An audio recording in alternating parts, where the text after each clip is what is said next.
"Mummy, why did you die?" said the orphan girls, but a millionaire saw them and did something unexpected. Watch until the end. Comment telling me what you thought of this story with a score from 0 to 10.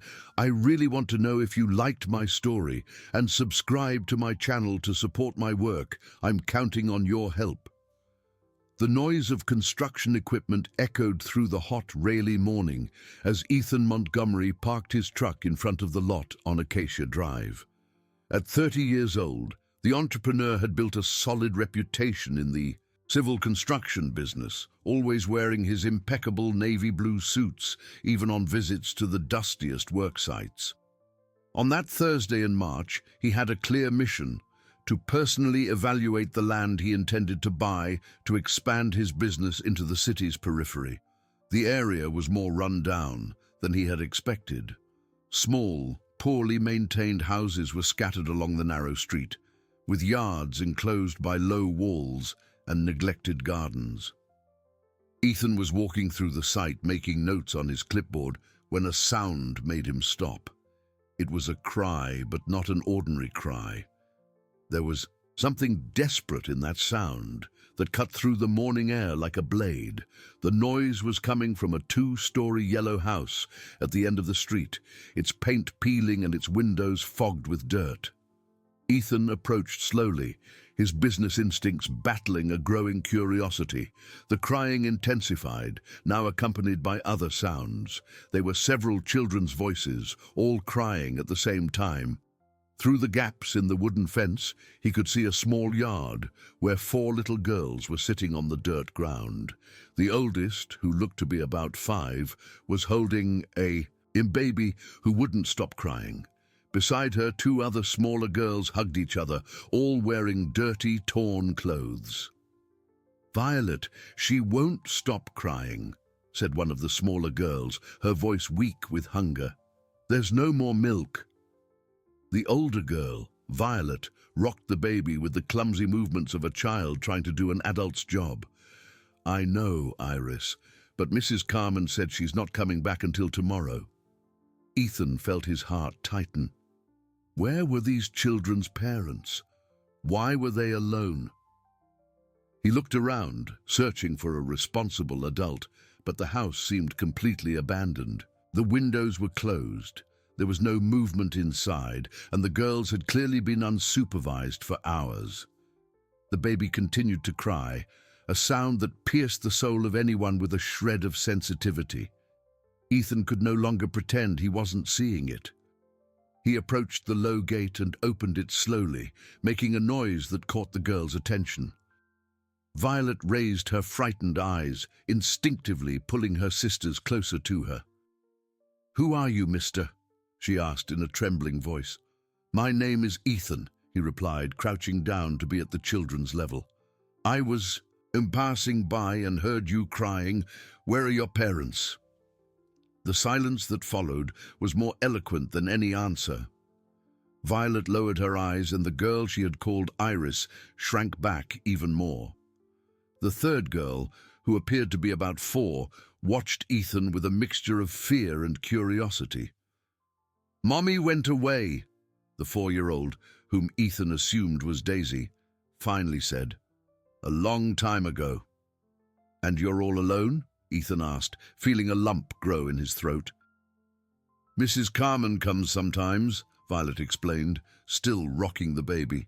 "But she went to buy medicine for Emerald and hasn't come back yet." Ethan looked at the baby in Violet's arms.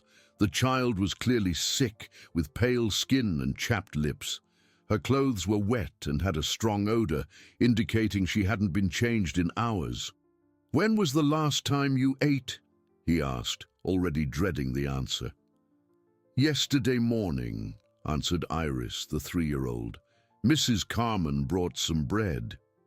24 hours without food. 4 little girls, a sick baby, completely abandoned in a house on the outskirts of Raleigh.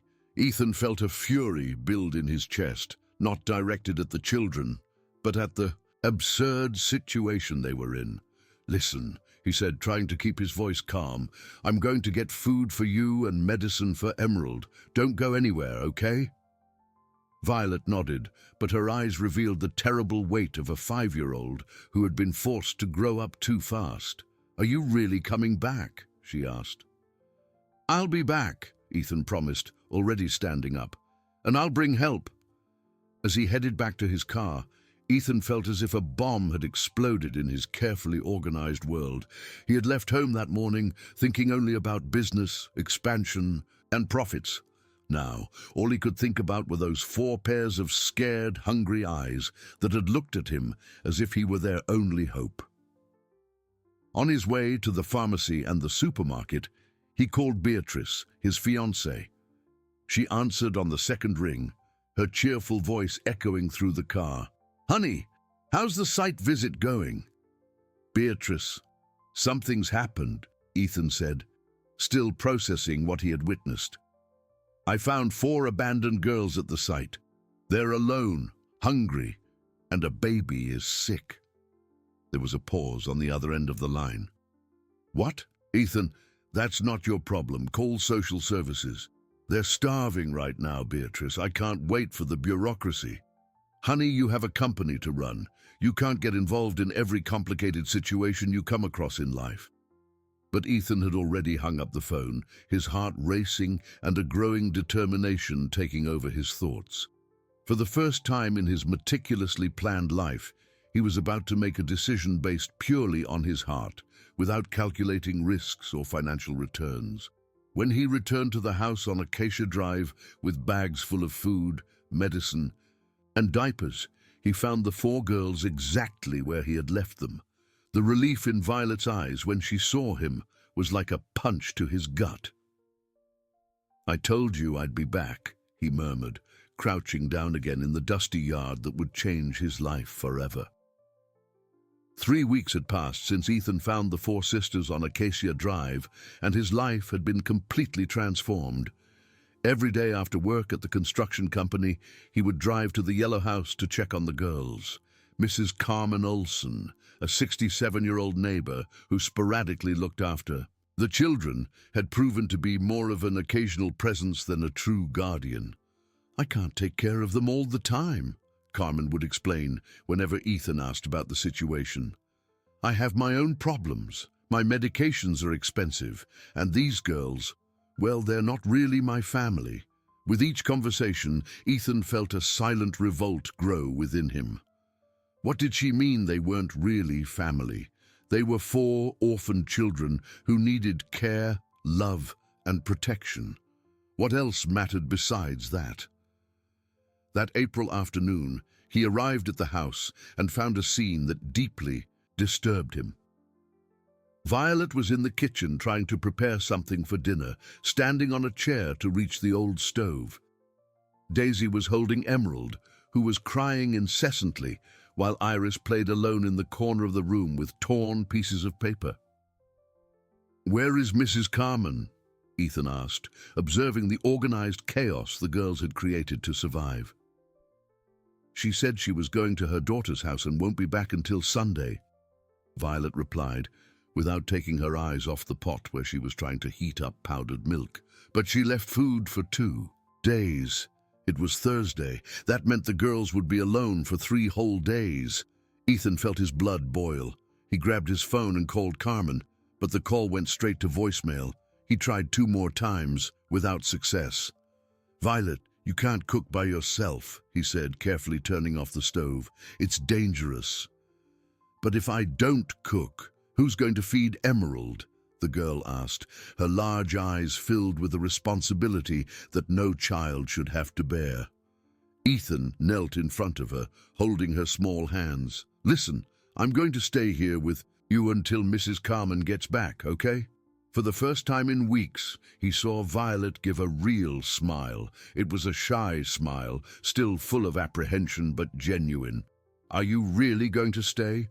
"I'll stay," he promised, unable to stop the pang in his heart at the sight of the relief in the girl's eyes.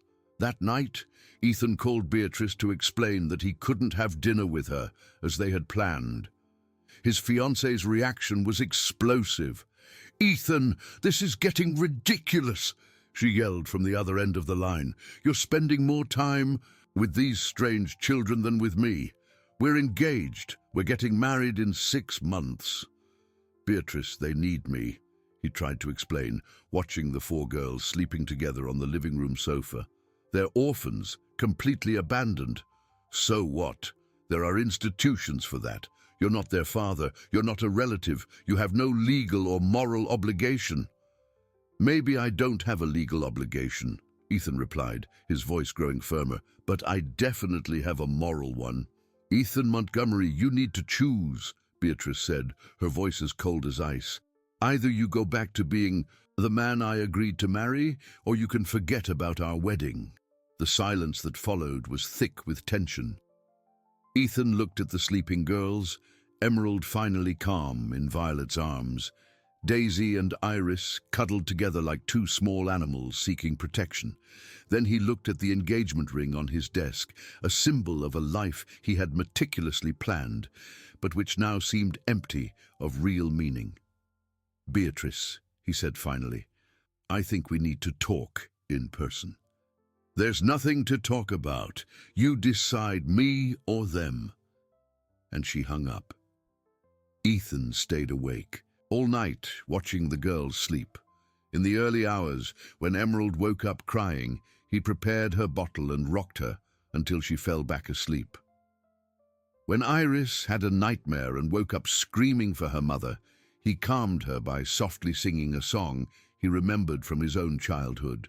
It was in that moment, at 3 in the morning, rocking a 3-year-old girl who was crying for a mother who would never return, that Ethan understood something fundamental about himself. All his life, he had measured success by bank figures, signed contracts, and constructed buildings. But there, feeling the warm weight of Iris asleep in his arms, he understood that he had found something infinitely more valuable than any business could offer. The next morning, he woke up early and prepared breakfast for the 4 girls. Violet helped him set the table, her movements still cautious, as if she couldn't believe someone actually cared about them. Mr. Ethan, she said as she buttered some toast, why are you taking care of us? The question caught him by surprise. It was so simple, so direct, and yet so complex that he took a few seconds to answer. Because you deserve to be taken care of, he said finally. Every child deserves to have someone who cares about them. But we're not your family, Violet insisted. Ethan stopped cutting fruit and looked at the 4 girls sitting around the simple table. Violet, so small but trying to be strong for everyone. Daisy, quiet but observant, always aware of the movements around her. Iris, who still woke up crying for her mother, but was starting to smile again. And Emerald, the baby who had come into the world amidst so much suffering but who now slept peacefully, knowing that food and care awaited her. Family isn't just about blood, he said, surprised by the conviction in his own voice. Family is about love, about caring for one another. That afternoon, while the girls played in the yard, Ethan received a call that would change everything. It was from Michael Stevens, a private investigator he had hired to find out more about the sisters' story. Mr. Montgomery, I found some important information about the Sanchez family, Michael said. The girl's mother was named Dahlia Sanchez. She passed away 4 months ago from complications of pneumonia, but there's something else you need to know. What is it? Dahlia Sanchez worked as a cleaning staff member in one of your commercial buildings in downtown Raleigh. She worked there for 3 years until she was fired 3 months before she died. Ethan felt as if he had been punched in the gut. Fired? Why? According to the records I managed to access for excessive absences, but talking to some of her former colleagues, I found out she was trying to balance work with caring for her sick daughters. She had no one to leave the children with. The phone almost slipped from Ethan's hand. Dahlia Sanchez had worked for him for 3 years, cleaning his offices, keeping his buildings immaculate, and he didn't even know she existed. More than that, She had been fired when she needed the job most, when her daughters needed medical care. "There's more, Mr. Montgomery," Michael continued. "From the documents I found, Dahlia even sent a letter to the building's administration, asking for a chance to prove she could do a good job despite her personal difficulties. The letter was filed without a response." Ethan hung up the phone and sat down heavily in the kitchen chair. Outside, he could hear the laughter of the girls playing, a sound that had become music to his ears in recent weeks. But now that sound carried a different weight, a responsibility he was only now beginning to fully comprehend. Dahlia Sanchez's daughters weren't just 4 orphan children he had found by chance. They were the daughters of a woman who had worked for him, who had pleaded for a second chance she never received, who had fought alone to care for her girls until she could no longer. In a way, he did have a responsibility for them, and for the first time since he found them, Ethan knew exactly what he needed to do. The discovery about Dahlia Sanchez completely transformed Ethan's perspective on his responsibility towards the 4 girls. The following Monday, he arrived at the construction company with a determination his employees hadn't seen in a long time. He went straight to the Human Resources Department, located on the 3rd floor of the main building.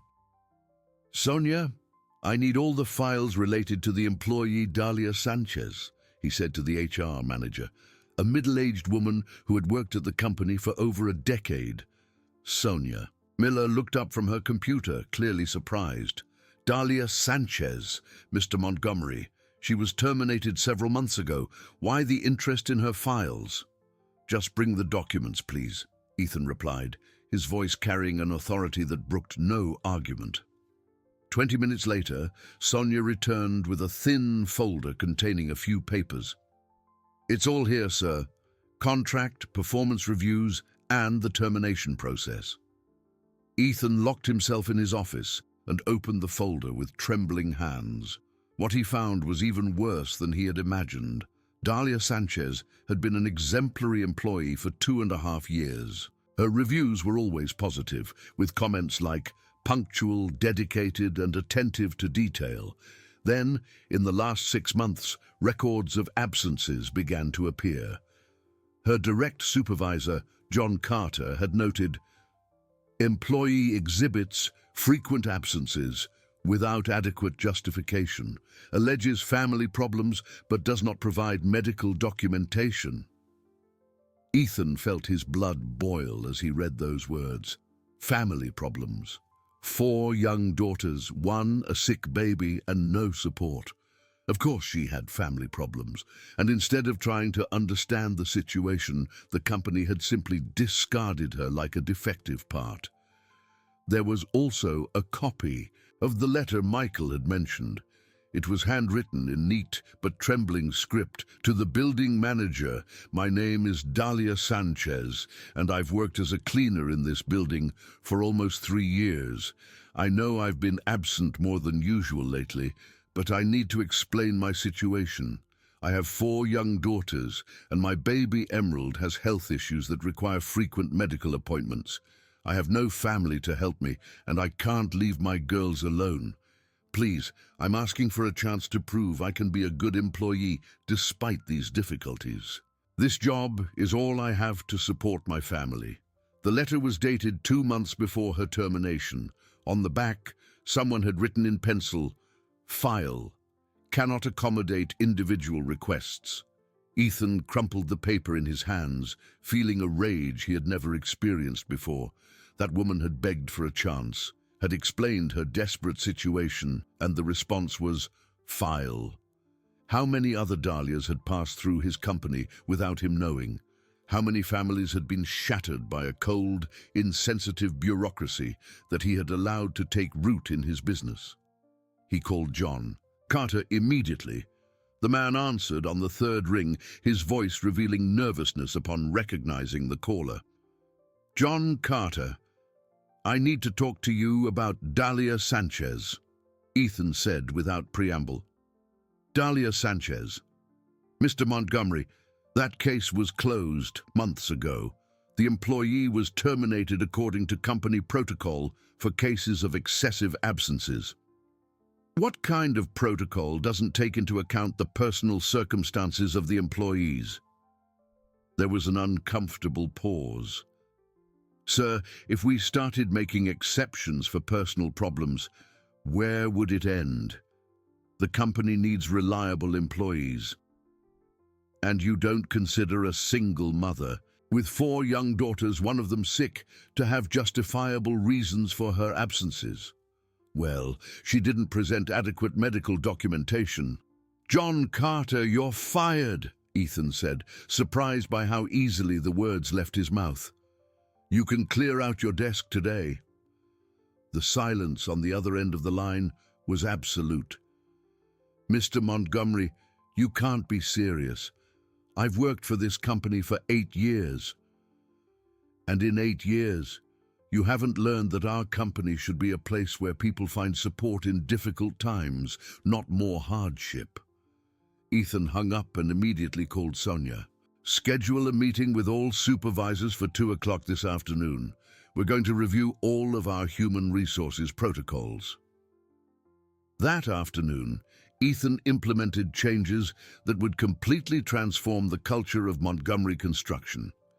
He created an emergency fund for employees in distress, established flexible hours for parents of young children, and instituted a family support program that included on-site childcare.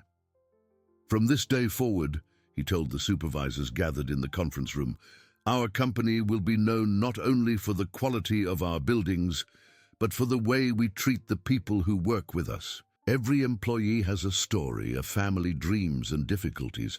Our role is to build not just edifices, but also hope. Some of the older supervisors exchanged skeptical glances, but Ethan didn't care. He knew he was doing the right thing. When he arrived at the house on Acacia Drive that evening, he found the girls waiting for him at the gate.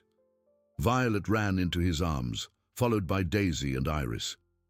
Emerald, now almost 9 months old, reached her little arms out to him from Carmen's lap. How are things today? He asked, taking Emerald in his arms and feeling his heart warm at the baby's toothless smile.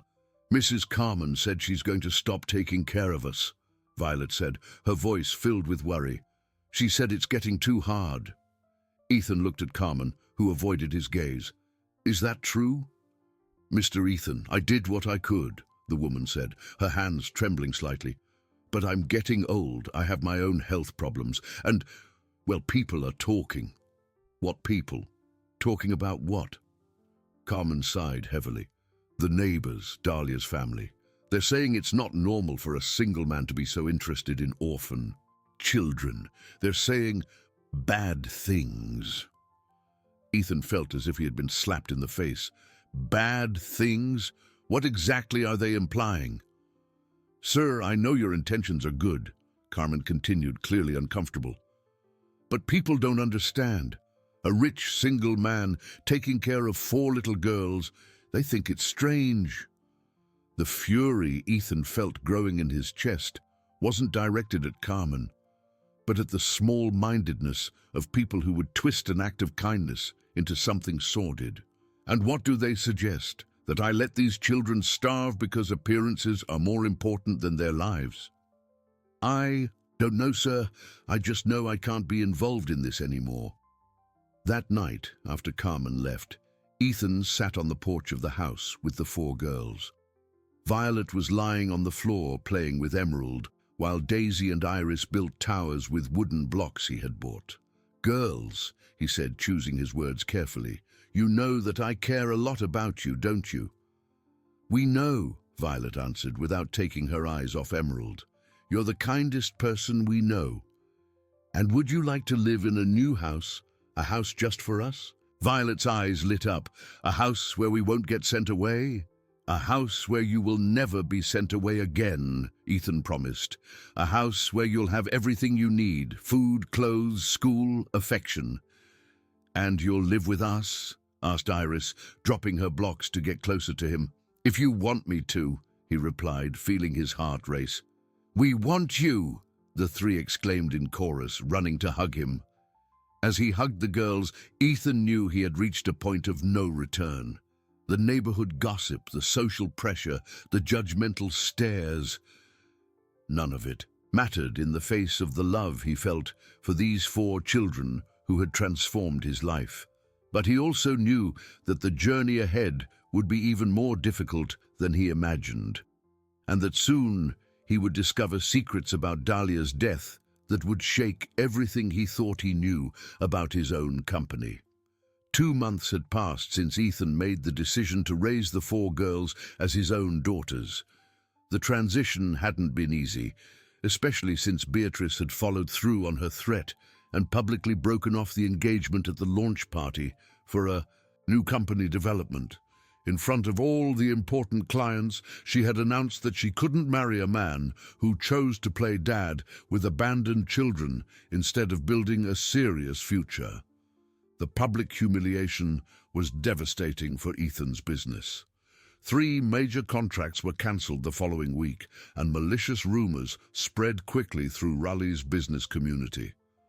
Montgomery's lost his mind, some said. He must have some shady interest in those kids, others whispered. But Ethan was determined not to let the judgments of others affect his decision. He had rented a spacious house in a quiet residential neighborhood and begun the legal process to gain custody of the girls. The process was proving more complicated than he expected, especially because distant relatives of Dahlia had appeared, claiming rights to the children. "Uncle Armando wants to talk to you," Violet said on a Friday afternoon when Ethan arrived at the new house. The 5-year-old had adapted well to the move, but still showed signs of anxiety whenever a stranger appeared. Ethan frowned. "What, Uncle Armando?" "He said he's our mommy's brother," explained Daisy, who at 4 was becoming more talkative, "but we've never seen him before." In the living room, Ethan found a burly man in his 40s, wearing a cheap suit and exuding a strong smell of alcohol, even though it was only noon. His small, calculating eyes scanned the house, clearly assessing the value of the furniture and appliances. "Mr. Montgomery, a pleasure," the man said, extending a sweaty hand. "I'm Armando Vance, Dahlia Sanchez's brother. I've come to get my nieces." "Get them for what?" Ethan asked, crossing his arms and not accepting the handshake. "Why? They're my family, my own flesh and blood," Armando replied with a smile that didn't reach his eyes. "It's not right for a stranger to be looking after them when they have an uncle who can take responsibility. And where were you when they were starving? When Emerald was sick and needed medical care?" Armando ran a hand through his greasy hair. "Well, I had some personal problems, but now I'm back on my feet. I'm in a position to care for the girls." Ethan observed the man more closely. His clothes were cheap, his shoes were worn, and there was an urgency in his eyes that suggested questionable motives. "What kind of position?" "I have an apartment, a steady job," Armando lied, avoiding direct eye contact. "The kids will be fine with me." "Daddy, we don't want to go with him," whispered Iris, appearing at the living room door and running to hide behind Ethan.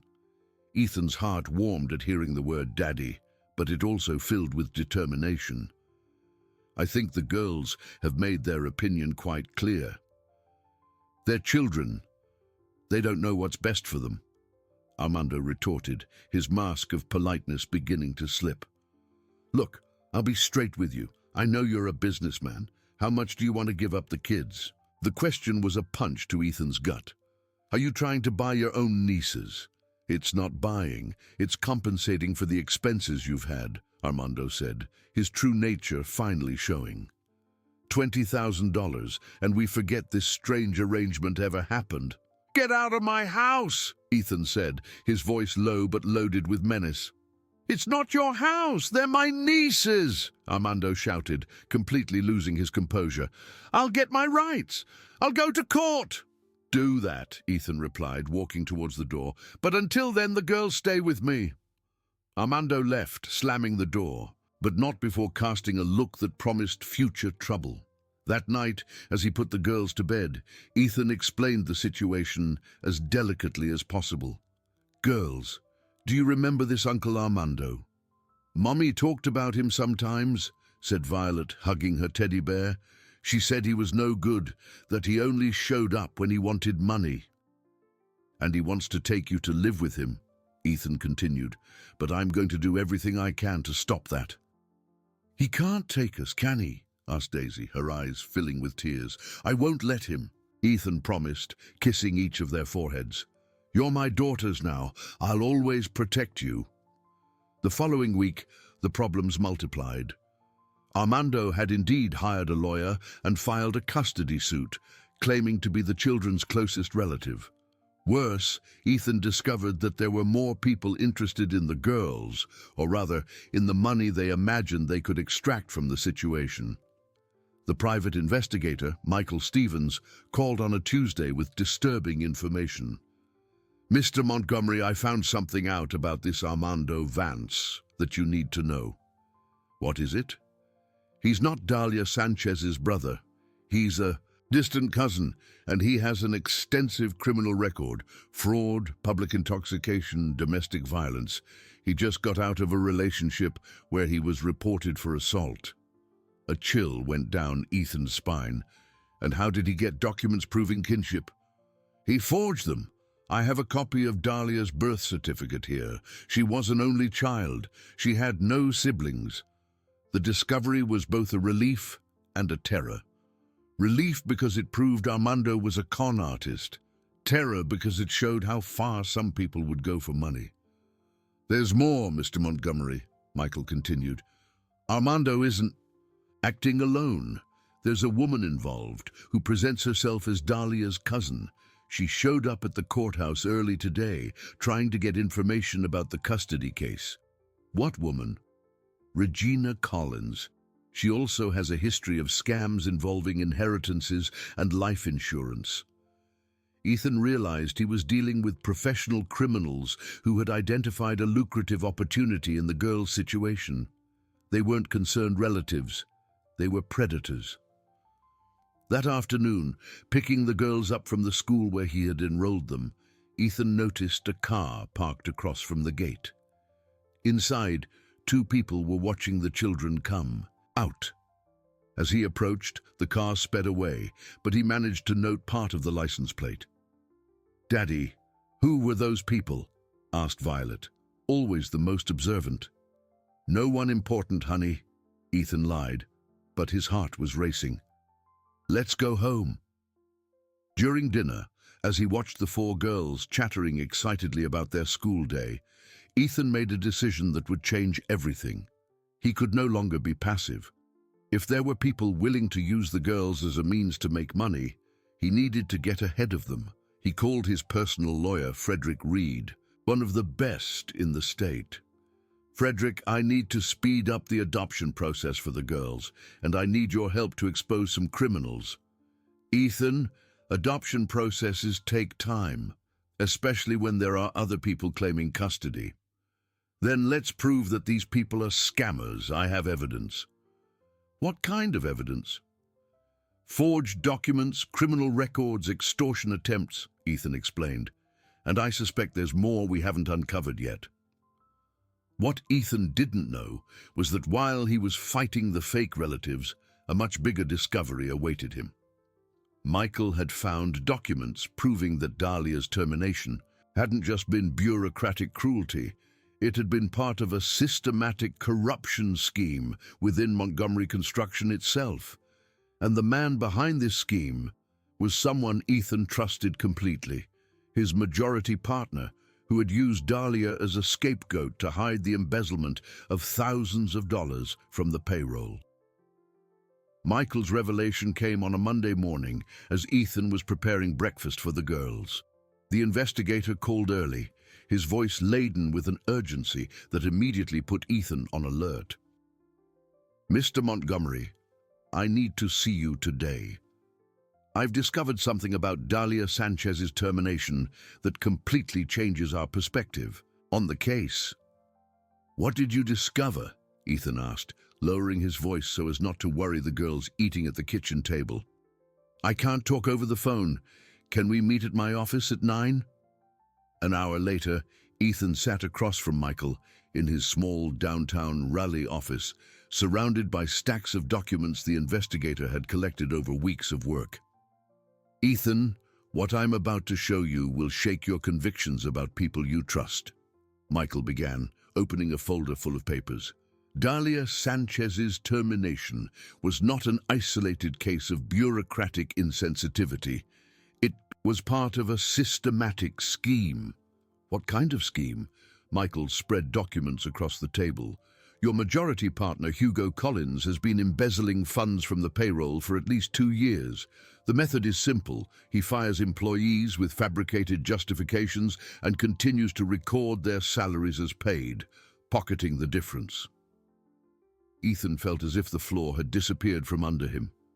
Hugo Collins had been his partner for 8 years, a man he considered not just a business associate but a personal friend. That's impossible. Hugo has his flaws, but he would never do something like that. Look at these documents, Michael insisted, pointing to a spreadsheet. In the last 2 years, 18 employees were fired for excessive absences or poor performance. All of them were exemplary employees until they started having personal problems that required flexibility from the company. Ethan took the list with trembling hands. He recognized several names, people he had asked about regarding their dismissals, and whom Hugo had always justified with seemingly reasonable explanations. And there's more, Michael continued. Hugo registered these employees as still active in the company's financial system for another 2 or 3 months after their terminations. The money that should have paid their salaries went into a personal account. How much money are we talking about? By my calculations, at least $200,000 in the last year alone. The magnitude of the theft made Ethan sick to his stomach. It wasn't just about money, it was about destroyed families, people like Dalia who had lost their jobs when they needed them most, all to feed the greed of someone he had trusted blindly. Dalia discovered the scheme, Michael said, pulling another document from the folder. I found this note in her personal file, written a few days before her termination. It was a piece of paper with Dalia's careful handwriting. Mr. Collins recorded a payment to Maria da Silva on the March payroll, but Maria was fired in January. Check other names. She was investigating on her own, Ethan murmured, and that's why she was fired so quickly before she could discover the extent of the scheme. Hugo invented the excessive absences to justify the termination and silence her. Ethan stood up abruptly, walking to the office window. Outside, life went on as usual, people going to work, children on their way to school, the typical hustle of a Monday morning. But for him, the world had completely changed in a matter of minutes. Ethan, there's something else you need to know, Michael said hesitantly. Hugo found out you're taking care of Dalia's daughters, and yesterday he had a meeting with Armando Vance. What? Ethan spun around quickly. My contact at the law firm representing Armando told me that Hugo showed up there offering financial support for the custody suit. He wants the girls out of your care. The final piece of the puzzle clicked into place in Ethan's mind. Hugo wasn't just trying to hide his crimes. He was actively working to destroy any connection between Ethan and the Sanchez family. If the girls went to live with Armando, they would disappear from his life, and with them, any motivation he had to investigate Dalia's death. I have to confront him, Ethan said, already heading for the door. Ethan, wait, Michael called out. You need more evidence. If you confront him now, he could destroy documents, bribe witnesses. You need to be smarter than that. Ethan stopped, forcing himself to think clearly. Michael was right. A hasty accusation could ruin any chance of justice for Dalia and all the other harmed employees. What do you suggest? Let me gather more evidence, bank records, system logs, something irrefutable. In the meantime, act normally. Don't let Hugo suspect you know anything. The rest of the day was torture for Ethan. He returned to the construction company and had to feign normalcy while interacting with Hugo, who was particularly expansive, commenting on new contracts and business expansions. "Ethan, I have a proposal," Hugo said during lunch at the offices. "How about we take a vacation, a month in Europe, check out some sustainable construction techniques?" "I can't travel right now," Ethan replied, trying to keep his voice steady. "The girls are adjusting to their new school." Hugo frowned. "These kids are consuming your life, my friend. You've done your good deed, but you can't sacrifice your career for them." "They're not a sacrifice. They're my family now." "Family?" Hugo laughed, but there was something forced in the sound. "Ethan, be realistic. You're a successful entrepreneur, not a social worker. Leave these kids with relatives who can properly care for them." The mention of relatives confirmed Ethan's suspicions. Hugo was indeed involved with Armando Vance. "What relatives?" he asked, feigning ignorance. "I heard an uncle of the girls has shown up, a hard-working man with a structured family. It would be better for them to grow up in a traditional family environment." Every word from Hugo was like a stab. The man Ethan considered a friend was deliberately trying to take the girls away from him to protect his own crimes. That night at home, Ethan watched the four girls doing homework at the living room table. Violet was helping Daisy with math, while Iris drew colorful figures in her notebook. Emerald, now 10 months old, played on the rug surrounded by educational toys. "Daddy, are you sad?" asked Violet, always perceptive. "I'm not sad, honey," he lied. "I'm just thinking about some things from work." "My mommy used to get like that sometimes," said Daisy, stopping her writing. "She said grown-ups had worries that kids didn't need to understand." Daisy's comment made Ethan realize that Dahlia had protected her daughters from her professional worries until the very end. Even knowing she was being wronged, even facing extreme financial hardship, she had kept the girls oblivious to her suffering. "Your mommy was a very strong woman," he said, kneeling beside Daisy, "and you have that strength inside you too." "Did you know our mommy?" asked Iris, dropping her colored pencils. Ethan hesitated. The girls didn't know that Dahlia had worked for his company. They didn't know that indirectly he was connected to the injustice she had suffered. "I didn't know her personally," he said, choosing his words carefully, "but I'm discovering that she was a very special person." "She really was," Violet agreed, "and she would have liked you." That night, after the girls were asleep, Ethan stayed up planning his next move. He knew he had little time before Hugo realized he was being investigated. He needed to gather enough evidence to expose the crimes and at the same time protect his custody of the girls. The phone rang at 11 o'clock. It was Michael. "Ethan, we have a problem. Hugo has hired a private investigator to collect information on you. He's building a dossier to use in the custody case." "What kind of information?" "Your personal life, your breakup with Beatrice, your finances. He wants to paint you as unstable and unfit to care for the children." Ethan realized he was no longer just fighting for justice for Dahlia. He was fighting for his family, for his future, against a man who had been his partner for years and who now revealed himself capable of anything to protect his crimes. The war had officially begun. The following week was a roller coaster of emotions and discoveries that tested all of Ethan's limits. On Tuesday, he received a court summons informing him that Armando Vance had formalized the custody request for the girls, claiming to be the only living relative and accusing Ethan of improper interference in family matters. The document was filled with innuendos about the motivations of a single man interested in orphan children. Meanwhile, Michael worked tirelessly to gather evidence against Hugo, On Thursday, he showed up at Ethan's office with an expression that mixed triumph and concern. "I got access to Hugo's bank records from the last 3 years," he said, spreading statements across the table. "The pattern is clear. Whenever an employee was fired, he received deposits equivalent to the salaries that should have been paid to those people." Ethan examined the documents, feeling a mix of satisfaction at having concrete evidence and nausea at seeing the coldness with which Hugo had stolen from families in need. "Is this enough for a criminal case?"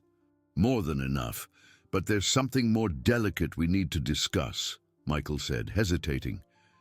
"During the investigation, I discovered that Hugo is not acting alone in this scheme against you and the girls." "What do you mean?"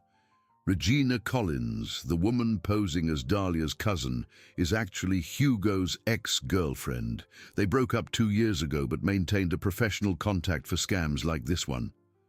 The revelation hit Ethan like a lightning bolt. So from the beginning, when Armando and Regina showed up interested in the girls, it was all orchestrated by Hugo?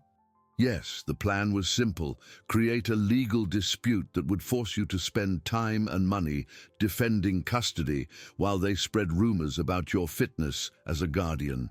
With you destabilized emotionally and financially, Hugo could take full control of the company. And the girls. They were just pawns on the board. If they managed to take them from you, Hugo would eliminate any motivation you had to investigate Dahlia's situation. Ethan stood up abruptly, walking to the window. Outside, workers from his own construction company were working on a new building, honest people who trusted that their salaries would be guaranteed at the end of the month. How many other Dahlias had Hugo harmed? How many families had suffered to feed his greed? "We have enough evidence to expose Hugo," he said, turning to Michael. "But that doesn't solve the immediate problem with Armando and Regina." "Actually, it does," Michael replied with a smile. "If we prove that Armando is being financed by Hugo for a fraudulent lawsuit, his custody claim becomes automatically invalid." That afternoon, Ethan called his lawyer, Frederick Reed, and scheduled an urgent meeting. It was time to fight back. Meanwhile, at home, the girls were beginning to notice that something was wrong. Violet, always the most observant, noticed Ethan's tension and tried in every way to cheer him up. "Daddy, I drew a family," she said, showing him a paper full of colorful figures. "Look, it's the 5 of us, me, Daisy, Iris, Emerald, and you." The drawing showed 5 figures holding hands in front of a house with a garden full of flowers. In the corner of the paper, Violet had written in a childish hand, "My family from the heart." Ethan felt his eyes well up with tears. "It's the most beautiful drawing I've ever seen in my life," he said, hugging the girl. "You're not going to leave us, are you, Daddy?" asked Daisy, who had approached silently. "Never," Ethan promised. "We're a family now, and families stick together." On Friday, the situation took an unexpected turn. Hugo showed up at Ethan's office with a proposal that made it clear how desperate he was. "Ethan, I need to talk to you about a business opportunity," he said, sitting in the chair opposite the desk with a familiarity that now seemed obscene. "What kind of opportunity?" "An investor in New York is interested in buying our company. The offer is generous, $15 million. We could split it 50-50 and each go our own way." Ethan pretended to consider the proposal, while in fact analyzing every expression on Hugo's face. "Why do you want to sell now? The company is doing well." "That's exactly why. We're at our peak. It's the best time to capitalize on our success. Besides," Hugo paused, choosing his words carefully, "your priorities have changed. You have 4 children to care for now. Maybe it's better to have a guaranteed sum than to continue with the low risks of an expanding business." The suggestion was clear: take the money and disappear with the girls. Hugo wanted to buy not only the company, but Ethan's silence. "I need to think about it," Ethan said. Of course, but don't take too long. The investor wants an answer by Monday." After Hugo left, Ethan immediately called Michael. "He's trying to buy my silence. He offered 15 million to sell the company." That proves his desperation. "How much do you think Montgomery Construction is really worth?" "At least 25 million. He's trying to rip me off even on the offer price." "Ethan, it's time to act. We have enough evidence, and now he's shown how far he's willing to go to hide his crimes." On Saturday morning, while preparing breakfast for the girls, Ethan received a call that changed everything. It was from the Raleigh Police Department. "Mr. Montgomery, this is Detective Carl Anderson. I need you to come to the station today. We have some questions about a case involving your company." Ethan's heart raced. "What kind of case?" "We received an anonymous tip about financial irregularities at Montgomery Construction. Can you come in this morning?"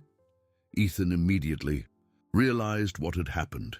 Hugo had preempted him and filed a report against him, probably claiming that Ethan was responsible for the embezzled money. "I can be there now," he said, already planning his defense. "Daddy, are you going out?" asked Violet, noticing his agitation. "I'm going to take care of some things, but I'll be back for lunch," he said, kissing each girl's forehead. "Maria will stay with you." Maria was the nanny he had hired to help care for the girls. At the station, Ethan discovered the extent of Hugo's setup. The report accused him of embezzling company money to fund his personal hobbies, a clear reference to the expenses he had with the girls. Worse, it claimed he had forged documents to hide the misappropriations. "Mr. Montgomery," said Detective Anderson, a middle-aged man with a serious expression, "these are serious accusations. Do you have anything to say in your defense?" "I have a lot to say," Ethan replied, remaining calm. "But first, I'd like to know if I can file a report against my partner for crimes I've recently discovered." The detective frowned. "What kind of crimes?" "Embezzlement, document forgery, and conspiracy to commit fraud in a child custody case." Over the next 3 hours, Ethan presented all the evidence Michael had collected. The bank statements, the forged documents, the connections between Hugo, Armando, and Regina. The detective listened with growing attention, taking detailed notes. "If this evidence is confirmed," the detective said finally, "we're talking about very serious crimes. Are you willing to formally testify against your partner?" "Not just willing. It's my duty. Hugo has destroyed lives, harmed innocent families. He needs to pay for what he's done." When he left the station in the early afternoon, Ethan knew he had declared open war. Hugo would soon find out that his attempt to frame him had backfired. But he also knew that the next few days would be the most difficult of his life. Hugo was smart and desperate, a dangerous combination. And while justice took its slow course, Ethan still had to protect the girls from all those who wanted to separate them from him. The real battle was just beginning. Hugo's retaliation was swift and devastating. The Monday after the report at the police station, Ethan arrived at the construction company to find total chaos. Hugo had called an emergency meeting with all the major clients, claiming that Ethan was going through serious personal problems that compromised his ability to honor contracts. "Ethan," said Mr. Richard Foster, owner of one of the region's largest development firms, when he ran into him in the hallway, "Hugo told us about the police investigations. We need to reconsider our contract for the downtown residential project." "What investigations?" Ethan asked, feigning ignorance while his blood boiled. "The accusations of embezzlement. We can't be associated with a company under suspicion of financial irregularities."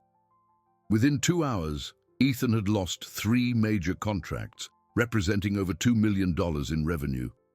Hugo had spread a distorted version of events, painting himself as the responsible partner, trying to save the company from an out-of-control associate. The situation worsened when Ethan received a call from his accountant, Mario Garcia. Ethan, something very strange is happening with the company accounts. Someone has moved large sums in the last 48 hours. What do you mean, moved? Hugo used the power of attorney you both signed at the beginning of the partnership to transfer money to accounts I don't recognize. It was at least $300,000. Ethan felt as if he'd been punched in the gut. Hugo wasn't just trying to destroy his reputation. He was literally stealing what was left of the company before the investigations could advance. Mario, immediately cancel all powers of attorney and block any transactions Hugo tries to make. I've already done that, but the damage is done, and there's more. He emptied the emergency reserve account you kept for employee payroll. When he arrived home that night, Ethan found the girls playing in the living room, oblivious to the storm breaking over their lives. Violet was chasing Iris, who giggled as she held a stuffed animal. Daisy was reading a children's book to Emerald, who babbled happily in her sister's lap. "Daddy!" Iris shouted when she saw him, running into his arms. "Look what my teacher gave me today!" It was a drawing she had made at school, showing a happy family. In the corner, written in a shaky hand, were the words, "I love my daddy." Ethan hugged the girl, his eyes filling with tears. How could he explain to them that they might lose everything? That evil people were trying to tear them apart? That the man they called Daddy might not be able to protect them? "Girls, we need to talk," he said, sitting on the sofa. The four of them gathered around him, Violet holding Emerald in her lap, with the natural ease of an older sister used to caring for the younger ones. "You know that some people don't want us to be together as a family," he began, choosing his words carefully. "That Uncle Armando," said Daisy, making a face. "Yes, him and other people. They're trying to convince a judge that you'd be better off living with them than with me." "But that's a lie," Violet protested. "We want to stay with you." "I know, honey, and I'm going to fight for us to stay together. But things might get a little difficult in the next few days." "What kind of difficulties?" asked Daisy, always perceptive. "We might have to move to a smaller house. I might have to work more and be home less. Some people might say bad things about me." "People already say bad things," Iris said with her childish honesty. "The lady next to Maria's house said it's not normal for a man without a wife to take care of children." Ethan's heart broke as he realized the girls were already being exposed to society's cruel judgments. "And you know those people are wrong, don't you?" he said, pulling the three older girls closer. "We know," Violet replied with conviction. "You're the best daddy in the world. You take care of us, you play with us, you never yell, you're always patient when Emerald cries at night." "And you cook better than Auntie Carmen," Iris added, sparking a round of giggles. That night, after the girls were asleep, Ethan stayed up doing the math. With the loss of contracts and the money embezzled by Hugo, his financial situation was becoming unsustainable. He would have to lay off employees, delay payments to suppliers, maybe even sell the house they were living in. The phone rang at 11 o'clock. It was Michael, and his voice was thick with urgency. "Ethan, we have problems. Hugo found out you reported him, and he's speeding up his plans." "What plans?" "He wants to force the sale of the company before the court freezes the assets. And there's more. He's convinced Armando to request an emergency court order to remove the girls from your house, claiming you're under criminal investigation." "Is that legal?" "Unfortunately, yes. If the judge considers there's a risk to the children, they can grant temporary custody to Armando until the case is decided." Ethan felt the world spin around him. "How much time do we have?" "The hearing is set for Thursday. That's 3 days to prepare our defense." "And the evidence against Hugo?" "It's being analyzed by the police forensics team, but the criminal case is separate from the custody case. Even if we prove Hugo is guilty, it doesn't automatically guarantee you keep the girls." After he hung up, Ethan walked to the girls' room and watched them sleep. Violet had A protective arm draped over Daisy, who was asleep hugging her teddy bear. Iris was turned towards the wall, whispering something in her sleep, probably dreaming of her mother. In her crib, Emerald slept peacefully, sucking her thumb. They were so small, so vulnerable, and he was all they had in the world.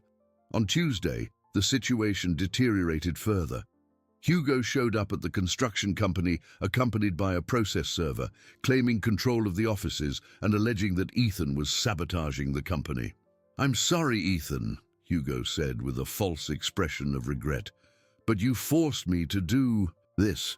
Your personal choices are hurting our employees and clients." "My personal choices?" Ethan shot back, his voice controlled despite the rage he felt. "You want to talk about personal choices? Like the choice to steal money from the company?" "Watch what you say," Hugo replied, his eyes glinting dangerously. "Unfounded accusations can have legal consequences." That afternoon, Ethan received an unexpected visitor. It was Carmen Olsen, the neighbor who had sporadically cared for the girls before he appeared. The woman was visibly nervous, wringing her hands and constantly looking over her shoulder. "Mr. Ethan, I need to talk to you about something important," she said as soon as he opened the door. "Come in, Mrs. Carmen. The girls will be happy to see you." "Actually, I'd rather talk out here," she said, lowering her voice. "It's about Dahlia." Ethan's heart sped up. "What about Dahlia?" Before she passed on, she gave me something to keep. She said if anything happened to her, I should give it to a trustworthy person who was taking care of the girls." Carmen pulled a yellowed envelope from her pocket. "She told me she had discovered bad things at work, things that could hurt a lot of people. She said if something happened to her, this would be the proof that she was right." Ethan took the envelope with trembling hands. "Why didn't you give me this before?" I was scared, but I saw on the news that they're going to take the girls from you, and Dahlia made me promise they would stay with someone who truly loved them. You love these girls. I know you do." Ethan opened the envelope right there on the porch. Inside was a small notebook, filled with notes in Dahlia's careful handwriting. They were detailed records of all the irregularities she had discovered at Montgomery Construction, including names, dates, and exact amounts. And on the last page, a letter addressed to whoever is caring for my daughters. If you are reading this, it means I have left this world and my girls need you. I know there are good people in the world, people who understand that children need love above all else. Please protect my daughters. They are all the good I have in this life, and if you can, bring justice for what I discovered.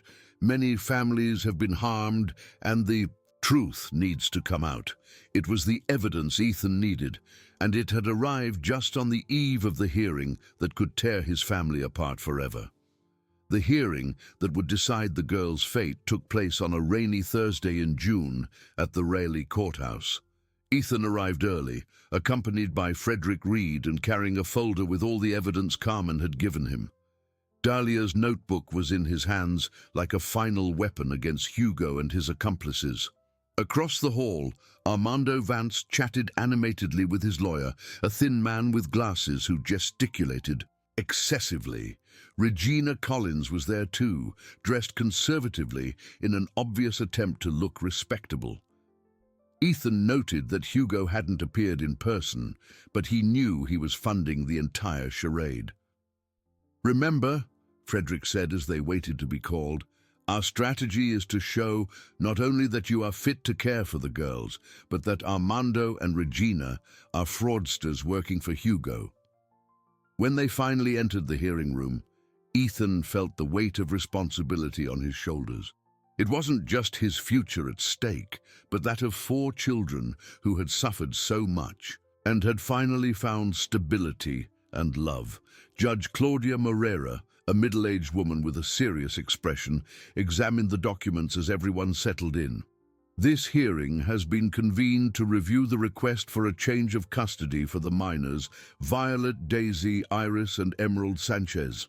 Mr. Armando Vance claims to be a close relative of the children and questions the suitability of the current guardian. Armando's lawyer stood up first.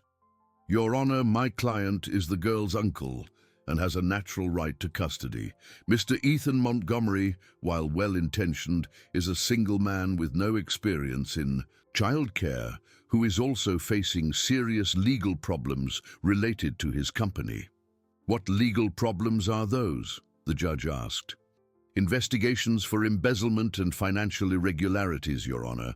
How can a man under criminal suspicion provide a suitable environment for vulnerable children? Frederick stood up immediately. Objection, Your Honor. The investigations mentioned were later directed against my client's partner, not my client himself.